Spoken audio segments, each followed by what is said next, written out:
We are joined this morning by Rev Alexis Carter Thomas. She is a part-time faculty member at Lander University, where she has helped facilitate the very popular educational series titled Race and Identity Dialogue. How you doing today, Alexis?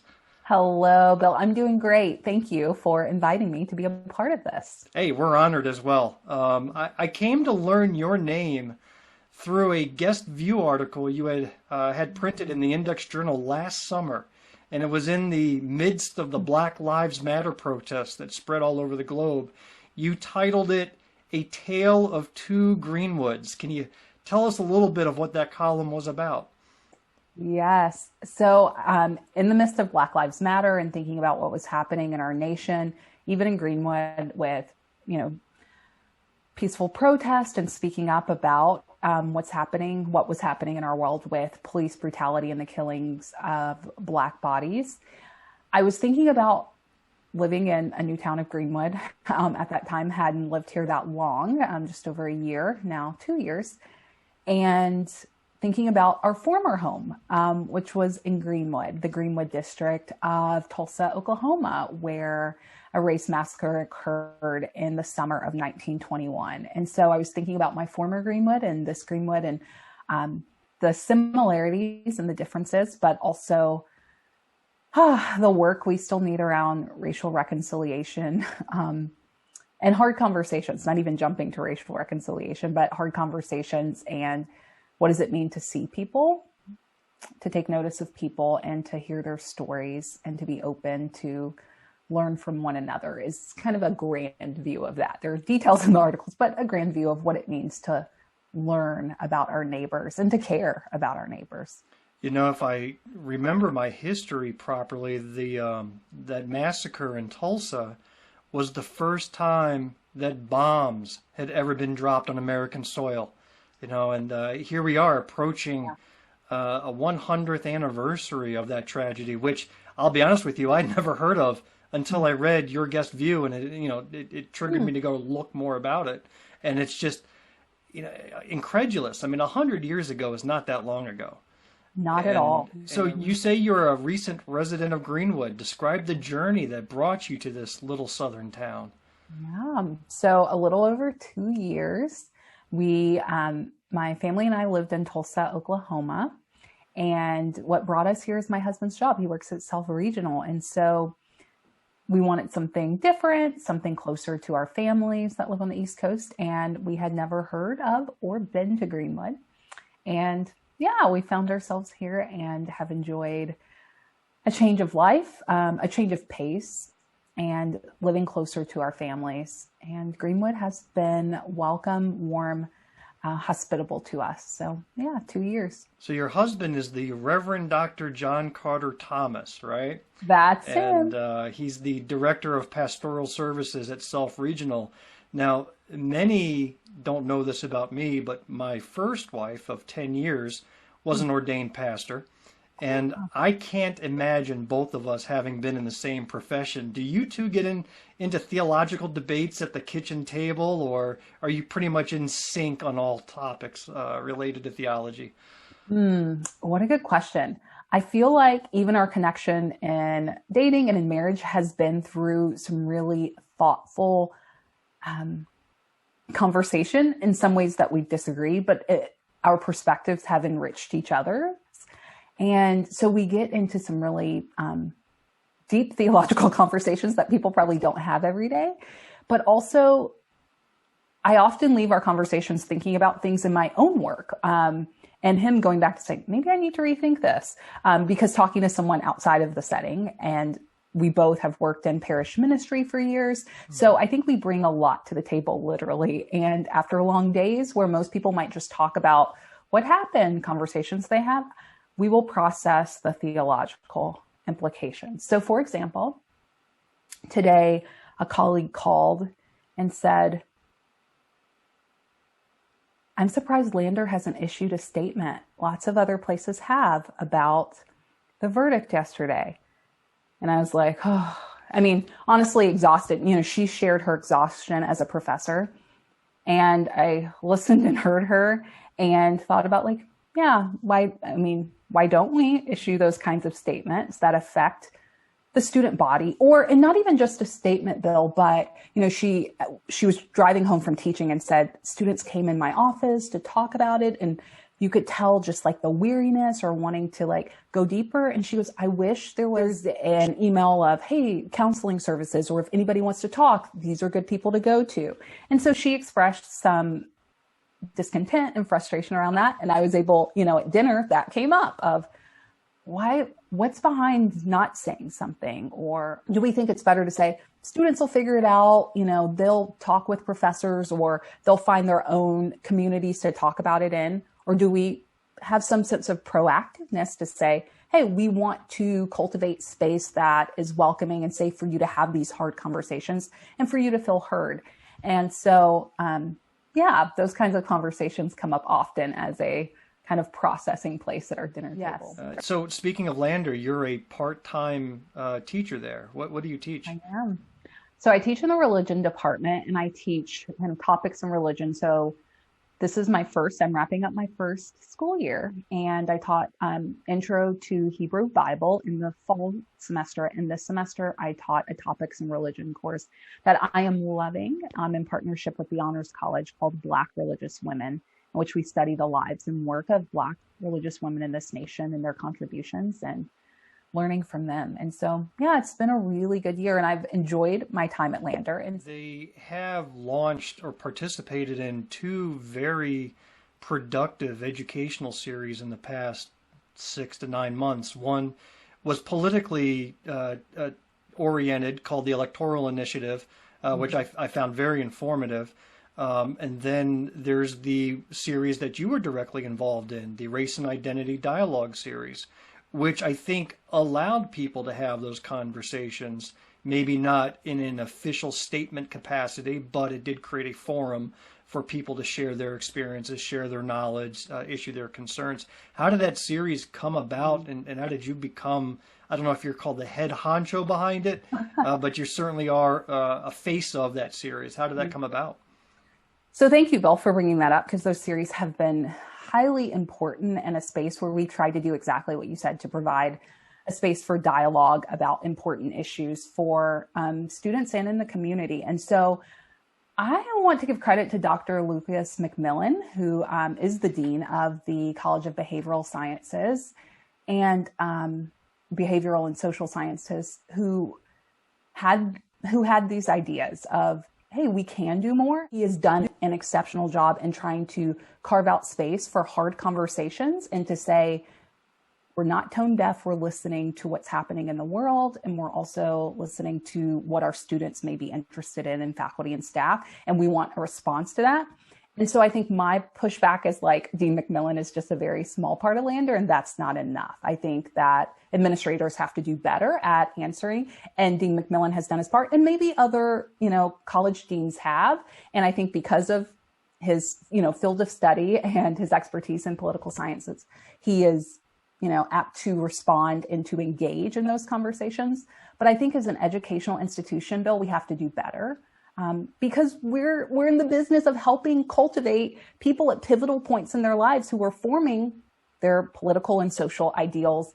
And what does it mean to see it as a gift to be a part of that formation, to expose them to a variety of issues and ideas and insights, and not just leave it up to other people to do that. I think academic institutions have a responsibility to do that and to do that well. So the Race and Identity Dialogue that I am the program director for, that is funded by the South Carolina Humanities Foundation, I and my co-facilitator, Dr. Shawnette Parker, cultivate conversation around race and identity in a plethora of ways that we do that. And so we were a little anxious about opening it wider audiences to the community. Last semester we did it, but it was just inside of Lander.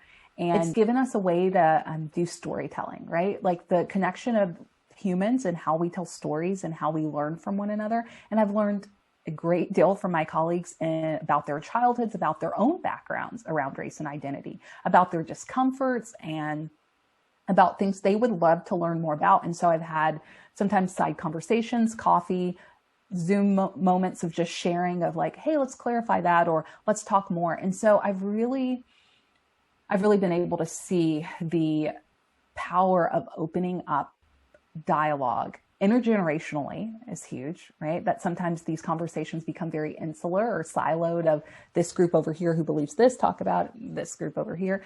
But the race and identity dialogue is like quite diverse in various ways. Now, speaking of storytelling, in a recent session that I was fortunate to be able to attend, it was called Parenting and Telling Stories to Children. Mm-hmm. And I made sure to clear my calendar for that because Mrs. Mamie Nicholson was one of the speakers or the panelists, and I love Mamie, so I really had to see what she had to say. But one common theme that it came as a surprise to me among the panelists was the need for African American parents to have the talk with their children. And that's a talk I've never had to give to my son. I've had lots of talks with him. We have a great open communication, but I haven't had to have that talk. It was basically stay out of trouble, but not worry for your life and do everything you can to be safe if you do find yourself in a bit of trouble. And it's funny because that same topic came up in another podcast I was watching the following week from another local Greenwood radio host. And the exact same conversation with Bishop Oliver McRae about the talk, and the same topic twice in a week. So it's sad, and my heart sank as I was hearing the panelists relate their stories. Now you have a son, correct? Yes. And you've had to have that talk with him?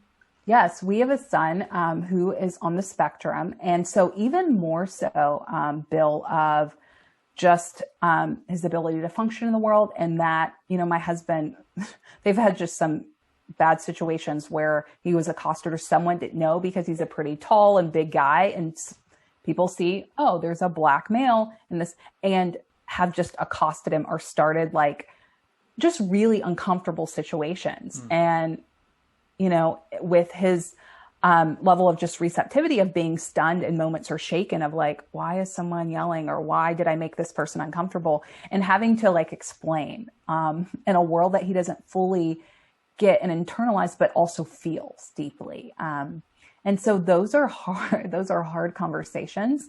And there was an actual participant who is out of state and heard about this through someone she's connected with in Greenwood, who said to me, the participant said, I really enjoyed this panel because I learned, she's not a parent biologically, but she said, I learned so much about different conversations. And I was interested in the conversations that Mamie Nicholson is having or Sally Kaufman is having, that how different they are, and what does it mean to be an advocate for people?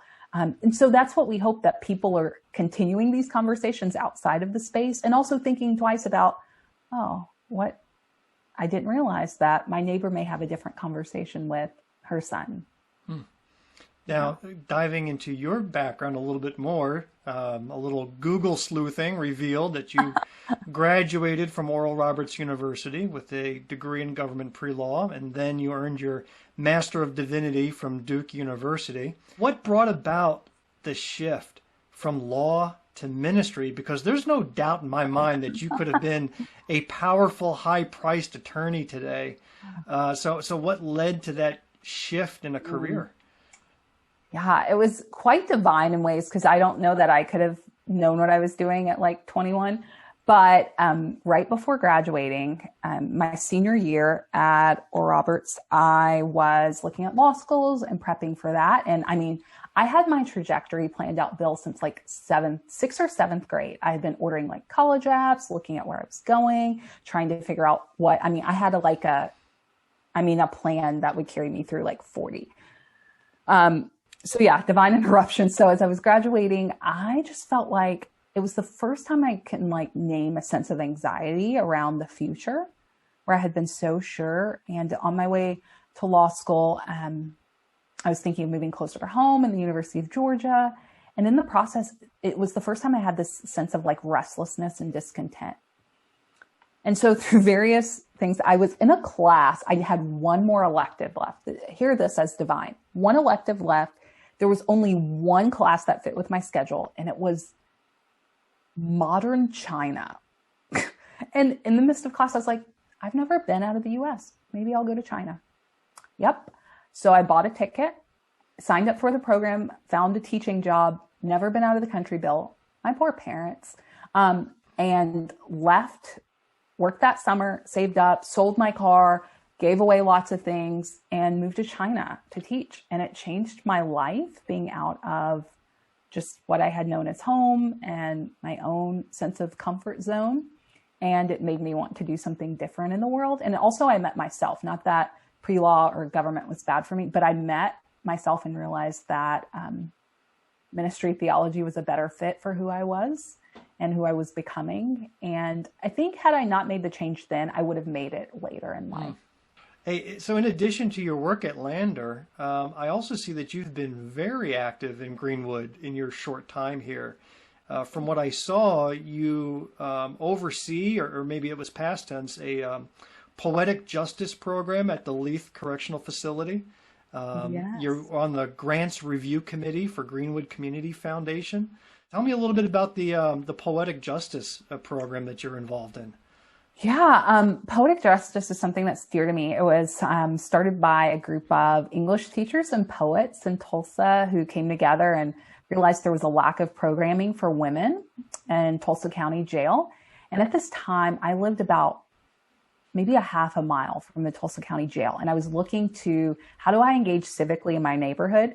I didn't think that would be the place, but I was like, well, there's a jail. Maybe there's some way of being involved there. And so I was introduced to this group of English teachers and poets, and they were trying to get a writing program off the ground at Leath, or not Leath, that was Tulsa County. See, weaves all together. But they were trying to get a writing program off the ground at Tulsa County Jail.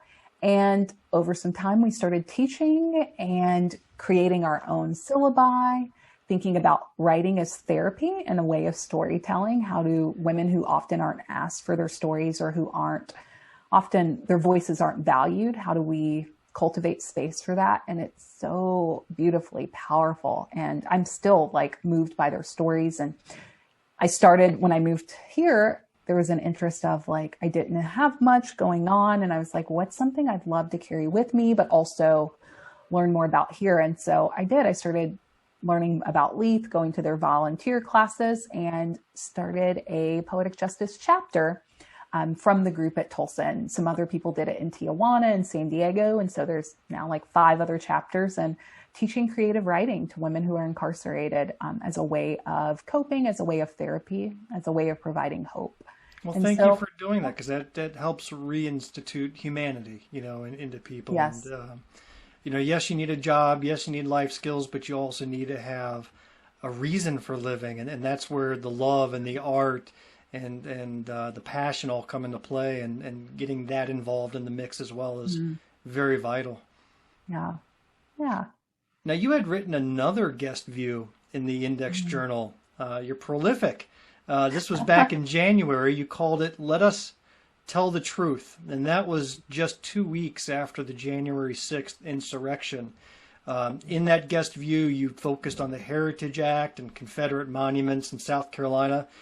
Now, have you always been aware of the Heritage Act in South Carolina, or was that something that kind of caught you by surprise when you learned about it? Caught me by surprise. I wasn't surprised, but helped me to understand why these monuments still exist. And I said, oh, okay. Often, like most things, there's legislation and things that keep those kinds of images in place. But I didn't know about it prior to moving here. And I think what still surprises me to this day is the passion that defenders of these monuments have whenever anybody even hints at maybe moving them to a museum or doing something different. Even our own local representative posted on Facebook, not on my watch, about the Greenwood Confederate monument. So that piece was fairly politically tinged. Do you feel politics may ever be in your future? And, if not running for office yourself, maybe by being an activist of some sort? Good question. I don't know about running for office. I wouldn't say it's out of the question, but it's not out of the realm of possibility. But I want to hear you say it. Representative Alexis Carter Thomas. How does that sound? I think that looks really good on a nameplate. Scary. So part of the other title I carry Bill, as Reverend, I really believe the things I'm committed to that are politically charged. In my context, I try to help people say, like, people who profess and share same beliefs, like, this is the gospel that you profess. Like, yes, there's some, politically charged things and that we've made political, but I also want you to understand that, like, loving your neighbor and caring about them and empathy and compassion and having monuments, images, flags that bring up hate and the horrors of a history for people aren't the best ways that we love and care for people. Obviously, that has political implications, but yeah, in my context as a faith leader, I really believe, like, let's examine these as the way that we love and care for people, humanity, and not just around monuments, but around lots of issues of like, are we loving people well? Well, this brings us to the end of our time. Well, thank you. Thank you. Well, Alexis, thank you. This has been a great interview. I appreciate you spending time with the Democrats here in Greenwood. I think that the things that you're doing are of tremendous interest to us. And we hope to have you back and see you at some events once we're allowed outdoors again. I am looking forward to it. Thank you for having me, and I look forward to meeting more Greenwood Democrats in this coming future. Thanks.